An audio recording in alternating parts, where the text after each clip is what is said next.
शुक्रवारी रात्रीच्या सुमारास बिबट्याच्या हल्ल्यात मृत झालेल्या आयुष भगत या 3.5 वर्षीय चिमुरड्याचा मृतदेहासोबत रक्षाबंधन साजरं करण्याची हृदयद्रावक वेळ त्याच्या बहिणीवर आज ओढावली. नाशिकच्या वडनेर दुमाला रेंज रोड भागात राहणाऱ्या जगन भगत यांचा 3.5 वर्षीय मुलगा घराबाहेर खेळत होता. यावेळी बिबट्यानं अचानकपणे हल्ला करत त्याला सुमारे अर्धा किलोमीटरपर्यंत फरफटत नेलं. आपला मुलगा दिसला नाही म्हणून त्याच्या कुटुंबियांकडून शुक्रवारी रात्री त्याचा शोध घेण्यास सुरुवात झाली. यावेळी अंगणामध्ये रक्त सांडलेलं दिसलं आणि त्यांच्या काळजाचा ठोका चुकला. या घटनेची माहिती पंचक्रोशीत वाऱ्यासारखी पसरली आणि नागरिकांनी आयुषचा शोध सुरू केला. पोलीस कर्मचारी आणि वन विभाग श्वान पथक यांनी घटनास्थळी धाव घेत आयुषचा शोध सुरू केला. यावेळी ड्रोनची देखील मदत घेण्यात आली आणि तब्बल 4 तासांच्या अथक प्रयत्नांनंतर आयुषचा मृतदेह हा अर्धवट खाल्लेल्या अवस्थेत उसाच्या शेतात आढळून आला.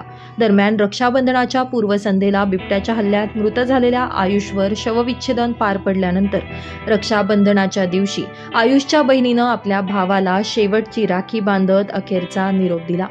या हृदयद्रावक घटनेमुळे संपूर्ण नाशिक जिल्ह्यामध्ये हळहळ व्यक्त केली जातीये.